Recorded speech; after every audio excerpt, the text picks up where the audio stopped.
Good morning! Last week I talked about filtering out the undesirable customer and focusing instead on your target market through ruthlessness and strict bias, or something like that. This week I thought I would talk to you about how you should go about separating the wheat from the chaff. That is, choosing which customers to do business with, which new customers to do business with. And you've heard me talk about this book before. I want to show this up because I have a lot of respect for this guy. Greg McCune wrote a book called Essentialism. And it's this byline down here, The Disciplined Pursuit of Less. And so what he does, and kids, you can open up your workbook to page 109. He's got a chapter here that says, if it isn't a clear yes, then it's a clear no. So if this is not your customer, you need to know it and you need to clearly say no. And on page 111, right there, he gives a little graph for how to do this.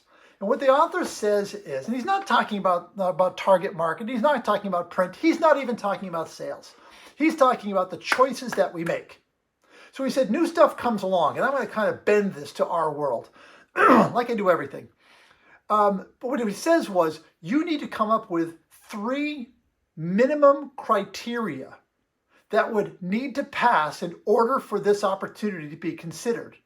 For example, you might say, it's a $1,000 order at minimum. 2, it's something that we produce. Okay. 3, I think it's a customer that is going to be a repeat client.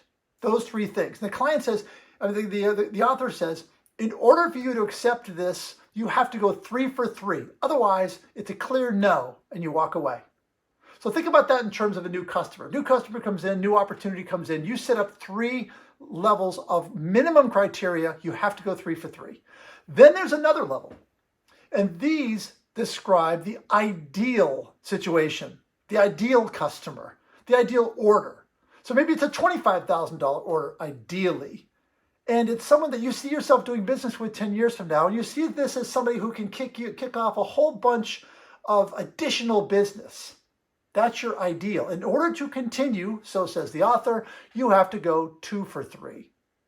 So think about this in terms of accepting new business, staying in your lane, identifying that sweet spot that you want to own, and come up with your own criteria, and then ruthlessly stick to it. That is how you come up with good time management, because that's really what we're talking about here.